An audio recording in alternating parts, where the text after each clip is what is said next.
At the celebration, the other partygoers began to joke around, asking when Cove and I would finally get married. I watched him with a mischievous grin on my lips. He chose to keep quiet and divert the conversation with obvious awkwardness. The friend who asked the question gave me a contrite and embarrassed look. My grimace didn't fade. I just took a sip from my drink. I'm a procrastinator, but not to the point of immobilizing myself. And in that moment I decided that I was done waiting. I was letting go of Kobe, and in doing so I was emancipating myself. The bad feeling quickly dissipated and the party regained its vigor. I laughed and joked with the others. I was sincerely happy for the two central figures of it all, my great friend Sophie and her brand new fiancé. The gossip arose because halfway through the evening Sophie's boyfriend got down on one knee and proposed to her with an ecstatic yes. Kobe and I became the only couple without a ring in our circle. In a parlor game, Sophie snuck into the seat next to mine and squeezed my hand gently. I returned a serene smile from the entire group. Kobe and I were the first to get together. Everyone assumed we would be the first to get married. But that was 6 years ago and we were still just engaged. By the end of the evening, it was just Kobe, Sophie, her recent fiancé Alex, and me. Sophie hugged me tightly, whispering in my ear, "Jennifer, no matter what happens, don't accept less than your worth." I hugged her back lightly. "I won't." After saying goodbye, I turned to get in Kobe's car. He stared at his phone without looking up. Lola works late at the office. Her phone ran out of battery, so she can't come back. "I'll go get her." "Okay," I replied, my hand already in my purse. As soon as Lola spoke, my fingers instinctively opened the travel app. As if orchestrated, a vehicle was confirmed just as she finished her sentence. She finally looked at me. "You've had a little to drink tonight. Sana is coming home and resting." Yeah, that was all I could say.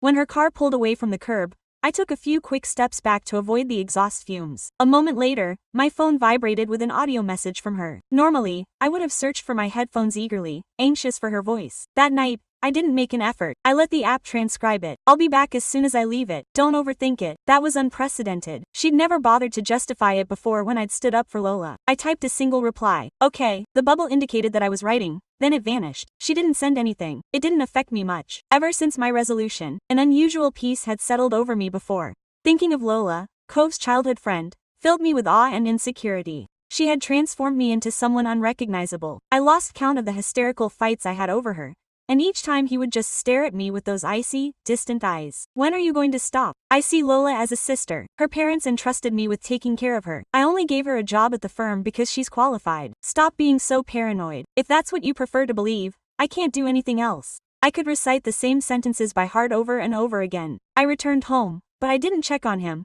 I just lay down to sleep. As expected, he never showed up. I knew he wouldn't. A text appeared on my phone that morning. "The power went out at Lola's house last night. I stayed to help her fix it.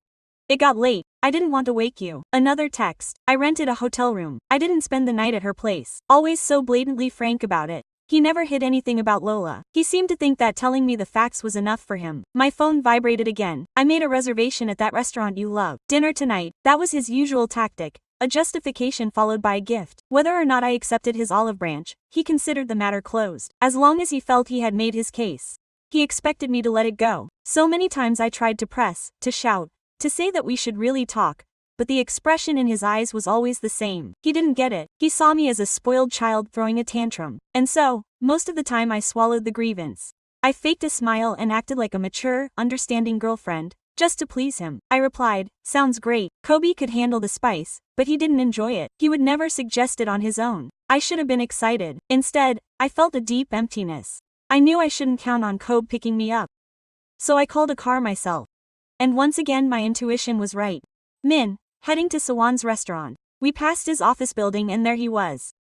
I saw him through the window as Kobe, with a subtle smile on his face, covered Lola's head with his hand as she climbed into the passenger seat of his vehicle.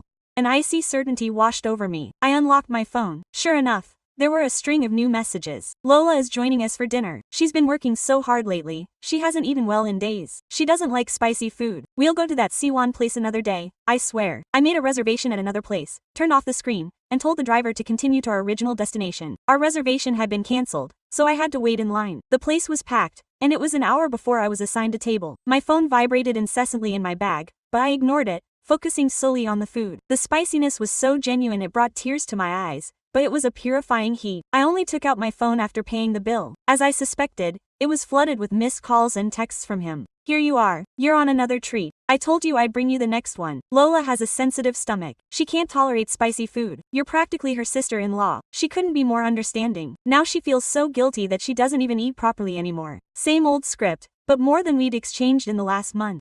On the way home, I started to wonder what had made me fall in love with Kobe in the first place. I think it was that stormy afternoon. He was struggling to launch his startup and had just been rejected for the 20th time. My boss had returned a design to me for revision 35. We had both taken refuge in the same coffee shop to escape an unexpected downpour and simply struck up a conversation. At first it was awkward, just small talk to fill the silence, but by the time the rain had stopped we had connected. After that, being together felt like the most natural thing in the world. I never believed in love at first sight. It had always seemed like something superficial, an emotion without foundation, destined to evaporate as quickly as it arose. However, during my 6 years with Kobe, I used to think I was one of the lucky ones who had found my soulmate in a chance encounter. But now that I think about it, was it really 6 years of reciprocal love, or was she just delaying the inevitable breakup? Sophie took me out for a drink with the wedding planner about to consume her life. She wanted one last night to unwind before the whirlwind. She can't handle alcohol very well and was soon intoxicated, but she still mumbled, insisting on making sure I got home unharmed. First I felt a bittersweet pang. My best friend, drunk. After all, she still prioritized me. Kobe, on the other hand, always chose Lola over me. Relax, I calmed her down. I'm staying at your place tonight. We can go together. I had moved out of Ku's apartment for a few days. I needed space to untangle the tangle of our relationship in my mind with Alex away on business. Sophie insisted that I stay with her and accompany her through her final days of singlehood. When we got back to her apartment, I helped her to the couch. She mumbled in awkward words. Jennifer, if something's broken, you throw it away. Don't force it. She's known me for over a decade. Even though she'd never said a word, she could read the mess inside me. I smiled and stroked her hair. Just then, my phone lit up with a text from Kobe.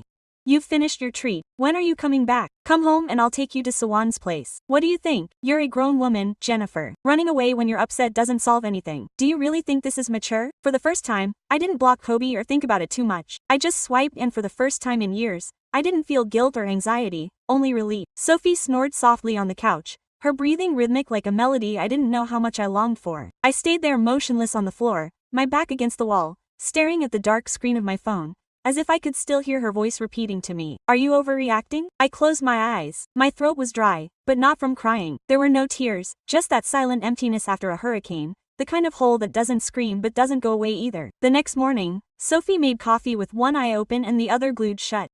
She was wearing an Alex t-shirt that came down to her knees and her hair was pulled back in a messy updo.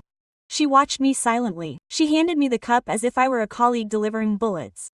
10 days without speaking to her, she blurted out. If he sends you a message, you ignore it. If he shows up, you don't falter. If after 10 days you still think you have something to say, you say it, but not before. I kept watching her, my hands wrapped around the burning cup. Sometimes Sophie seemed drunk, even though she was lucid, but other times, like that morning, she was the only one who could figure out exactly what to advise. Deal done, I said and took a sip. For the first 3 days, I focused on working. I would go in early, leave later. I designed furiously. My superior asked me if everything was okay. I smiled as if my life was perfect.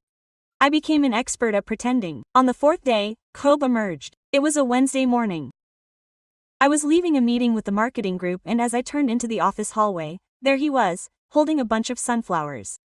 Sunflowers, my favorite flower, not because they were romantic, but because they were stubborn, because even in the dark, sunflowers chase the light. He was wearing his deep blue shirt, the one I knew I was attracted to because it brought out the warm hue of his skin, and jeans that made him look young, even though he was pushing 33.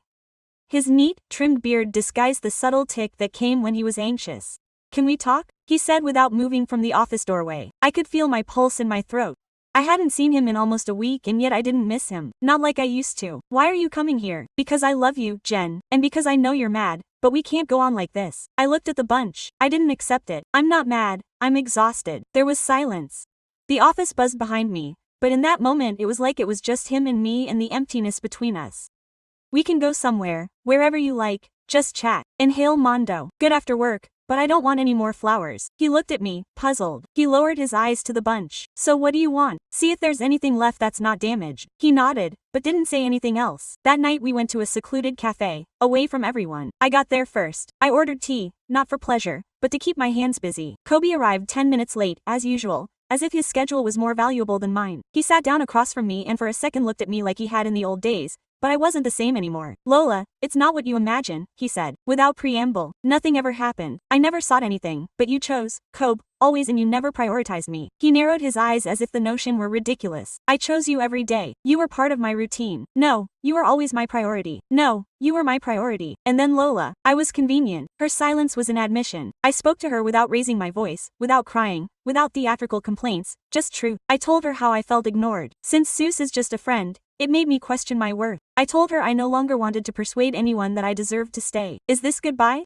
She asked with a melancholic smile. No. Goodbyes are sweet. This is just an end. What you never knew how to offer me. She took the bundle, stood up and left me alone. I didn't cry. As I was leaving the cafe, a woman approached. She must have been about 60 on the road, with gray hair tangled in it, small eyes behind thick glasses. She gently brushed my arm. I don't know what you said in there, but you came out straight. May you never forget that. I nodded wordlessly.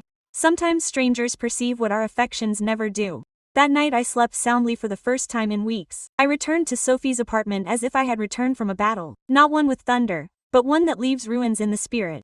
She was waiting for me with a glass of red wine in her hand and her silk pajamas wrinkled. Did you see it? She asked bluntly. I nodded as I took off my shoes.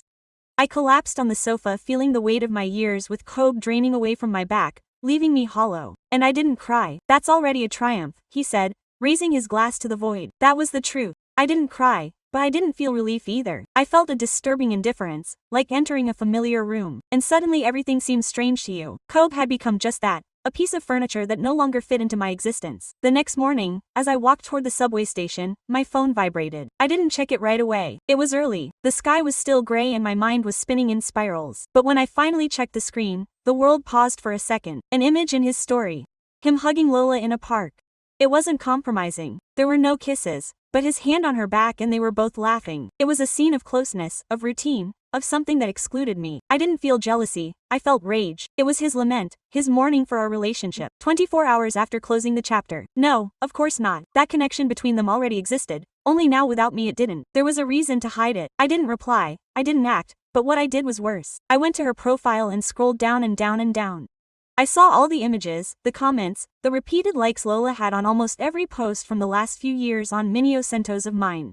Her comments stood out. You look so pretty, Jen. I missed seeing you. A polite facade, but it no longer fooled me. That night, as Sophie and I were preparing a failed vegetarian lasagna, I said, I want to talk to her, to Lola. Yes, I want to hear her. To know how aware she was of everything. Sophie put the wooden spoon down on the counter. Are you convinced? It may not be healthy. It's not. But it's essential. Lola agreed to meet us at a coffee shop near the center. She arrived 10 minutes early, always on time. Her perfect straight black hair fell over the shoulders of her beige coat. She wore minimal makeup, just enough to look alert. She had this kind, harmless face. When she saw me, she stood up and smiled. Jennifer, it's so nice to see you. Please sit down, I said, not returning the smile. She ordered a jasmine tea. I ordered an espresso. I didn't beat around the bush. Did you know? She blinked. Know what? That I felt left out. That Cove preferred you over and over again. Her lips trembled for a moment. She didn't say anything. She looked at her cup. I never wanted that. He was always protective of me and you never set boundaries. Lola looked down. I felt lonely. My parents moved. I lost my job at another company. Cove was the only one who was there. Yes, he was there to you while not for me. She took a deep breath. I didn't mean to hurt you, Jen, I swear. But I got used to having him around. I convinced myself that I did. He didn't cross a line. So, all good. Emotional matters too. I know. There was a long silence. Do you still want him? She broke it. Yes. I answered without thinking, but not in a way worth preserving. We looked at each other for the first time without animosity, just like two women, exhausted from playing roles we never fully chose. I'm not with him, she said at last. Yesterday he asked me to go to a park with him. He said he needed a distraction, that you were done, and you went. Yes, I nodded. There was nothing more to say. I left without a handshake, without a fake hug. I just left a few coins on the table and went out. That night, while I was washing the dishes, I remembered something. Cobb had once told me that trust was like glass, that if it broke there was no point in gluing it back together. How ironic. I spent years putting the fragments together. He just swept them up. I turned off my phone and slept with the window open. The freezing air stung my face, but inside something was starting to heal. 2 days after talking to Lola, I sat down at my laptop and started writing. Not an email or a text, just an empty document. Words that came out like vomit, like lava. It was the first time I didn't write to justify myself. I was writing for myself what you never expressed, what I pretended to ignore, the times you looked at me without seeing me. It wasn't a goodbye letter. It was a record, an emotional dissection, an act of remembrance. As I did so, it occurred to me to check something, a silent curiosity, like an echo of suspicion that still dwelled beneath my skin. I opened my old email, the one I barely used but that was still linked to shared accounts. There I found a folder of photos synchronized from Kobe's cell phone, something we activated at the beginning when everything was shared. I hadn't checked it in years. My fingers trembled. Most of them were harmless. Photos of food from the stray cat that prowled our Uber ticket building, but one caught my eye. It was from last year, a Saturday I spent sick in bed. I don't feel at home. Kobe had said he would work late. In the image, he was on a terrace. In the background, Lola was smiling, a glass of wine in her hand. He was watching her like he hadn't watched me in the last 2 years. My stomach clenched. It wasn't proof of physical betrayal, but of something worse. His constant choice to stay away from me. Even when I needed him the most, he knew. He always knew it and he lied, not with words, but with actions, with silences, with omissions. Planned. I closed my laptop, went for a walked to the old apartment we shared. I didn't know why. Maybe I needed closure. I climbed the stairs as if each step hurt. The identical door, white, with a small scratch on the corner, a reminder of a clumsy move. I rang the doorbell. Kobe answered. He was disheveled, in a wrinkled black t-shirt, his face haggard. For a second I thought about when I fell in love with him, how his eyes were the first thing I noticed. Dark, intense eyes, now hollow. Jennifer, what are you doing here? I want answers, not excuses. He didn't invite me in. I didn't need him. Remember last year when I got sick and you said you were working? Jen, don't interrupt me. I want to know if you ever thought about me when you chose to stay there drinking wine with her while I burned with fever and shivered alone on the couch. He studied me silently. He lowered his gaze. That was enough. Don't you see how much did it hurt? No. How did I learn not to expect anything? Because everything you said was voluntary. You transformed me into someone who was afraid to speak, because my every word became a drama. It wasn't my intention. Of course not, because your intentions always absorbed you completely. He leaned against the door frame. He had a stubble of beard, his face exhausted. He looked like someone who had misplaced something without knowing what. I loved you. I told him without sweetness in my voice, with everything I had, but I won't continue loving alone. Silence. So, this is irreversible. I nodded. It always was, I just didn't accept it. He swallowed. And there's another one. No, but there's a new one. Me, and she doesn't owe you anything. I turned and walked down the hallway without looking back. Each step was more sure than the last. That night Sophie hugged me without saying a word. She let me curl up in her bed, although I insisted that I could sleep on the couch. I woke up at 3 in the morning, with his arm around my waist, as if he instinctively knew that I was still shaking. But deep down there were still 2 days left until the pact of silence would be concluded. But I already knew the answer. I didn't need to go back. I didn't need to write him the closing. He hadn't arrived today. He had always been getting closer. Only now I finally sensed it. I hadn't visited my mother's house in years, not because of distance or arguments, just because of carelessness, like those things that one puts off so much that they end up blending into the background. After the end with Kobe, I felt a strange urge to return to that old setting, to that past version of me, that perhaps was still waiting to be saved. The house remained the same, a simple building on the outskirts with metal shutters that creak when raised and vines climbing the walls with the audacity of something that no one can cut. My mother opened the door wearing an apron splattered with flour. Her gray hair tied in a bun had loose strands that gave her a relaxed air, her skin hardened.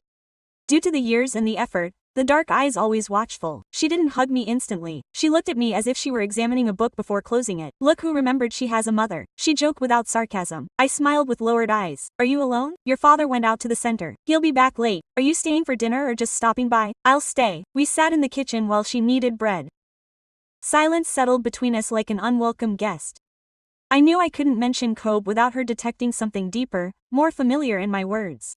And how's life as a couple? She asked without looking up from the dough. We finished. Only then did she look at me, not with astonishment, with something akin to recognition. I thought you'd never do it. Why? Because you're more like me than you'd like. The bread was left half kneaded. She washed her hands slowly, as if she wanted to remove something more than flour. She sat down across from me, her back straight. As always, you, father, made me feel invisible for years. Not with shouts, not with blows, with absences, with silences. And I resigned myself. I raised a daughter while waiting for him to notice me. He did it when it suited him, when he needed something. And I, naive, felt happy those days. I never told you because you were my dream. I thought that if I taught you to be strong, you would choose differently. But I taught you wrong. I taught you to endure, to resist, not to complain. My eyes stung. It wasn't your fault. It was shared. I didn't cry and neither did she. We were two women rebuilding ourselves with old words and shared wounds.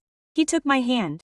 His was rough, warm. You don't have to be like me. Not anymore. We spent the afternoon cooking. He showed me how to prepare his lentil stew, the one I hated as a child. But now with the aroma filling the kitchen, it tasted like childhood. We spoke little, but it wasn't necessary. Before leaving, I took out a cardboard box from the hall closet. I knew she kept it there. Old letters, photos, postcards we never sent. In one of the photos, she was in her 20s.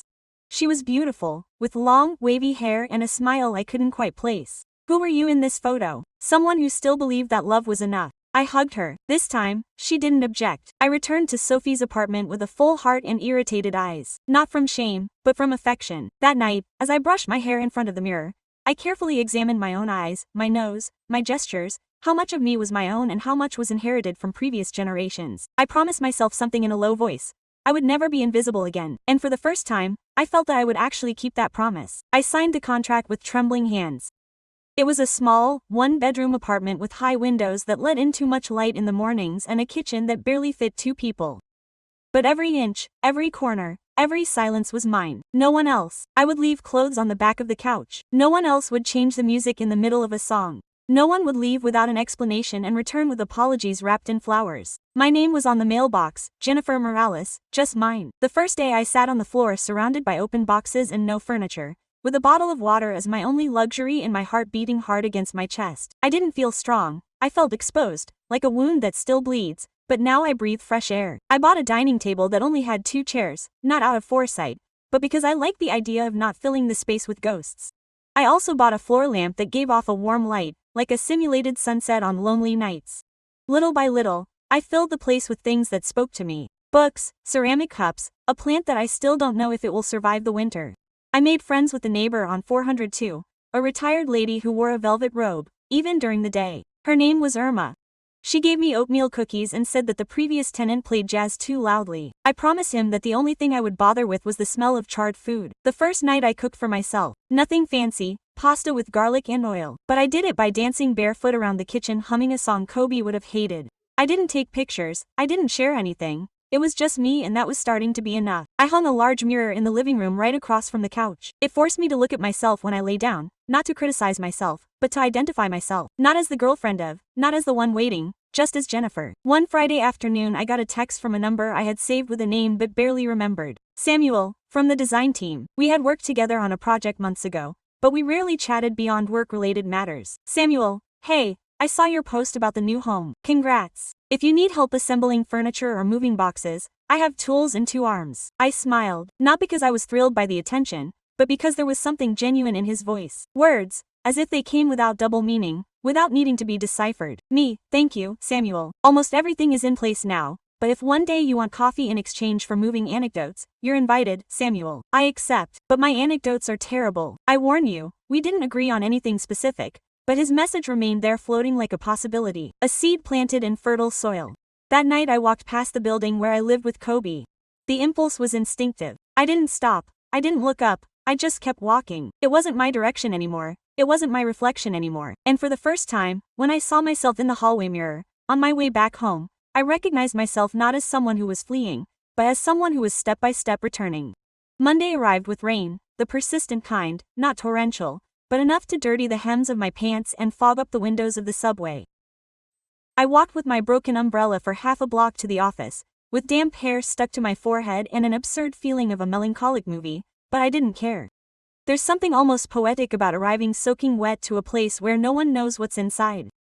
Samuel appeared near the elevator just as I was shaking my coat like a wet dog. He had that relaxed air, like someone who didn't need to try hard to please. He was tall, thin, with light brown skin, a thin but defined beard, and small eyes behind round glasses that always seemed to be assessing something with irony. Yes, I mean you look like a European film actress. Are you winning with the umbrella or are you thanking me? He asked with a crooked smile. I laughed. It was the first time in weeks that someone had made me laugh effortlessly. If you insist on European cinema, then I take it as a compliment, although I feel more like a background extra in a depressing scene with constant hunger. At noon we met at the building's cafeteria. It wasn't a date, just lunch, plastic table, lukewarm soup, watered down coffee, but it was closer than many anniversary dinners with Kobe. Samuel, she spoke little, but when she did, she would say just the essentials. So, how's life in your new personal realm? She asked as she stirred her salad with a contained sigh. Messy, quiet, a little chaotic, but completely mine. She sounds confident in you. I like that attitude. I'm discovering how to be alone. To choose paintings based on the emotions they arouse in me and not on whether they match the sofa. That shows more maturity than many relationships I've seen. Do you have a partner? No, I haven't for a year. It took me half a year to stop sleeping on the wrong side of the bed. That simple confession struck a chord with me. I smiled at him, not out of politeness, but with genuine empathy. I still sleep sideways, as if to avoid leaving empty spaces. He nodded. He didn't add anything, and that was enough too. When we returned to our offices, he dropped me off by the elevator. Are you passionate about art? It depends. If they offer free wine, I shouldn't pretend to understand what I'm looking at. Yes, there's an exhibition this Saturday. Urban photography. Nothing pompous. If you feel like it, not as a date, but as two people who hate Saturdays alone, I'll send you the address. I didn't answer right away. There was a pause that wasn't tense. I'll consider it. Thank you, Samuel. When you're ready to cover your walls with stories, tell me. I know some artists who sell for a good price. I got into the elevator with an upset stomach. It wasn't fear. It was nerves about something fresh, something without a label yet. That night I dreamed about Kobe, not the current one, but the old one, the one from the first year, the one who was a terrible cook but tried hard, the one who left me messages on napkins. I woke up with tears and my chest split open. I sat up in bed with my legs crossed, looking at the rain-fogged window. I remembered what Samuel had said, the wrong side of the bed. What if I too had been sleeping on the wrong side for years? I didn't answer the message about the exhibition. Not yet, but I saved it, and before turning off the light I moved to the center of the bed. Not to invite anyone, just to claim my space. It was 3 days before I replied, yes, I want to go. But as friends, that still applies. Samuel's response came quickly. It always did. There were no emojis or second readings, just that direct sentence, like an outstretched hand without pressure, that made me smile. Not with childish euphoria, but with that easy smile one allows oneself when one begins to trust again, albeit with trepidation. Saturday afternoon I was wearing a pale gray coat, a light blue wool sweater, and my hair down. I looked in the mirror before leaving, not to see if I looked attractive, but to confirm if I recognized myself. And yes, there I was. What was left of me, coming together piece by piece. The gallery was hidden in a central alleyway with damp walls and fancy graffiti. Inside, black and white photos hung from metal cables under yellow lights. They were images of ordinary people in everyday moments. A woman smoking alone on a balcony, a boy chasing a pigeon, an old man asleep on the subway. Samuel was already there when I arrived. He was wearing a dark brown coat, a disheveled scarf, and his hair was a little longer than usual. He had a 2-day beard, glasses as usual, and a faint scent of sandalwood that struck me with an unexpected familiarity. You've arrived just in time for the best, he said, smiling. There's cheap wine on the corner and a man reciting verses that sound like they were written in a taxi at 3 in the morning. I laughed. So, this is promising. We walked silently through the gallery. Sometimes he would point to a photo. I would nod. Sometimes he would tell me something about the photographer, but he didn't fill the silences. He wasn't trying to impress, and that disarmed me. We stopped in front of a photo of a couple with their backs to each other on a park bench with minimer, their shoulders barely touching. A simple, quiet, nostalgic image. What do you see? He asked. 2 people together, but wondering if they still love each other. I see 2 people who love each other, but don't know how to express it without damaging something. I looked at him. He didn't talk about the photo. I moved away a little, pretending to see another wall. Not because it bothered me, but because the warmth in my chest surprised me. I didn't know if it was attraction or melancholy. We had a coffee afterwards, small, warm, with soft music and the smell of cinnamon. We sat at a table by the window. Outside, the city was moving by. Inside, time seemed to stand still. Do you believe in second chances? I asked. Yes, but not the ones that demand that you go back to who you were. Those are deceptions. The real ones allow you to be different. I still don't know who I am. So, ideally, you shouldn't try to figure it out in a hurry. Just sit with yourself and see what happens. I laughed, but I felt vulnerable. Not because he knew a lot, but because he didn't pretend to know everything. We walked to my street. There was silence. The kind of silence that doesn't overwhelm, that accompanies. We stopped in front of the door of my building. Thank you, I said, for the coffee, for not filling my emptiness with your haste. He smiled. I'll just walk you this far, because I know it's not time yet, but when it is, I'd like to be invited.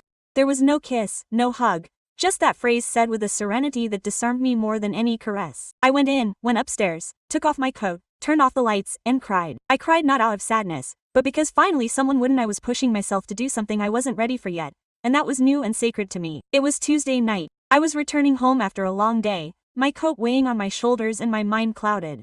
I walked slowly up the stairs, my keys clutched in my hand like an anchor. I was thinking about Samuel on the porch, about the silence we shared, and then I saw him. Cobb standing in front of the door of my new apartment, leaning against the wall, his hands in the pockets of his leather jacket, his face half hidden by the hood, and his expression was tired, not sad, not angry, just empty, as if he had been there for a long time. My body reacted before my voice did. I felt my pulse racing, my stomach tightening, an old, almost instinctive reflex, but I didn't flinch. "What are you doing here?" I asked, without taking my keys out of my pocket. He looked up in the yellow light of the hallway. His dark circles seemed more pronounced and his full beard gave him an unkempt air. His eyes, those eyes that had once been my refuge, were now just a blurry memory. "I didn't know who else to turn to," he said almost in a whisper. "I got fired from my job. I fought with my sister, with Lola. Everything fell apart and I thought of you." "Of course you thought of me," I replied without harshness, but without sweetness. "You always did, when you had no one else left." He straightened up a little. "I didn't come to ask you to get back together. Thank goodness. I came because, I don't know, I feel lost." I fell silent for a moment, not for lack of words, but because each one had to be precise. I didn't want to fall into the old role of consolation. "I felt lost for years too," I said finally. "But you never saw it, because while I was looking for us to save ourselves, you were only looking for yourself." He swallowed, lowered his head. "Look, I miss talking to you. I miss your voice in the morning, your laugh when you watched silly movies. What you miss is having someone who would listen to you without asking for anything in return. That's not love, Kobe, it's convenience." He took a step closer, not too much, just enough to make me feel the shadow of the past. "Is there someone else?" I thought about it, not to hide it, but because I suddenly understood that that question no longer mattered. "Yes," I answered calmly. "Me," he frowned. "You. I am that someone else who waited all this time for them to choose me and now I choose me." The sentence hung between us like an echo. His face contorted. He didn't say anything else. I approached the door. I passed him without touching him. I felt his bated breath, his rigid body. I put the key in the lock. I stopped before entering. "Kobe." He turned his head slowly. "Please, don't come back, not out of sadness or nostalgia. Don't use me as a cure for your brokenness." He nodded. He barely made it down the stairs, without looking back. I closed the door. I leaned against it. My heart was pounding, but not out of fear. It was more like pride. I turned on the hallway light. The apartment smelled of the band and wood, the scent of the diffuser I bought for myself. I took off my shoes, put my coat back, poured myself a glass of wine. It wasn't a celebration, it was a ritual. For the first time, Cope wasn't in my story as a protagonist, or even as a villain. He was just a supporting character who had just left the scene. Nothing extraordinary happened that month, and yet everything changed. I woke up without anxiety, made coffee without checking my phone, went for walks in the park that I had previously ignored. I sat on a bench leisurely, watching people walk by without knowing I existed. And for the first time, it didn't make me feel invisible. It made me feel free. I started drawing again, not as a professional, just for fun. I filled an entire notebook with sketches of my days, the plant that hadn't died yet, the favorite mug with a broken rim, my reflection in the window, a gray Sunday. They weren't masterpieces, but they were pieces of me. Samuel kept showing up, not daily or every weekend, but a message would appear after a meeting, an absurd meme, a mid-afternoon coffee. Sometimes he'd just send me a song and that would be enough. He didn't ask me what we were. I didn't try to label him because something in me understood that definitions aren't essential when the bond breathes. One day, Sophie sent me a voice note while she was trying on her wedding dress. She was nervous. She said she felt like the engagement was transforming her, that she was afraid of losing herself. "Sometimes I think," she said between laughs and tears, "that the old Jennifer was braver than I was." I replied with a short message. "The old Jennifer would have told you that you don't have to be brave all the time, just for the time it takes to avoid getting stuck where you're no longer moving forward." She called me between so-yo-sos. "You're so genuine," she said, laughing through her tears. "I miss you too." After hanging up, I turned on my laptop. I went to a site where I used to upload my design work, but this time I shared a piece of writing, a personal, direct one. In the end I avoided names, just emotions. I baptized it "When Love Turns into Emptiness." I left it there without pretensions. The next day it had over 1,000 visits. In a week, 10,000 in emails. So many emails from women, from men, from people who told me, "You were me. Thank you for expressing it." I thought it was only happening to me. I read them all. Some destroyed me, others wrapped me up. All gave me back something that Cove had taken from me without realizing it. The certainty that my voice mattered. Samuel wrote to me when he read it. "Samuel, I devoured it. I heard you in every sentence. Thank you for sharing it. Although it shines." I didn't answer in context. I sent him a photo, an image I captured that morning of my bare feet on the wooden floor, with sunlight streaming in through the window. No explanation needed. Tonight I slept with the windows wide open. The air came in with the scent of damp soil. The city whispered distantly, and for the first time, silence wasn't isolation, it was calm. The train terminal smelled of rusty iron, low-quality coffee, and goodbyes. The wind blew my hair in my face, but I didn't care. There was something cozy about that messy bustle of suitcases, announcements over the loudspeaker, children running around, and adults pretending that everything was fine. I was there by choice, not by obligation. Samuel was leaving that night, a job offer in Lisbon, 6 months, maybe more, and when he explained it to me, he did so with the same calm frankness with which he had burst into my existence. I don't want to leave without seeing you, he told me, and I, who had dreaded separation so much, went. I was wearing a long coat, a blue scarf, and my favorite boots, worn at the tips.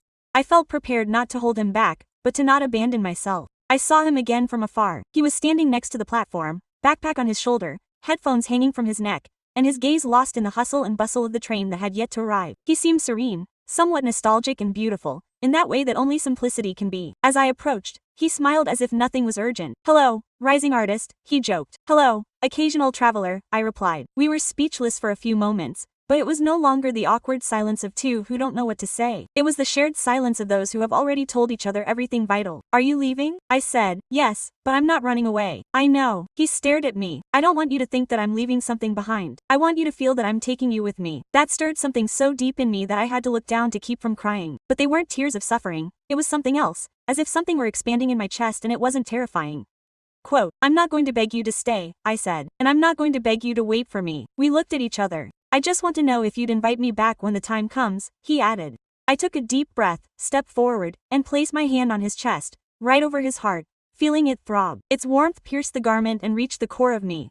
Quote, "I'd invite you back every day," I murmured. "As long as no one comes to rescue me, because I've learned to rescue myself." He nodded, didn't say anything, just rested his forehead on mine for a few seconds that were worth more than any oath. The train announced its arrival. A metallic clatter filled the platform.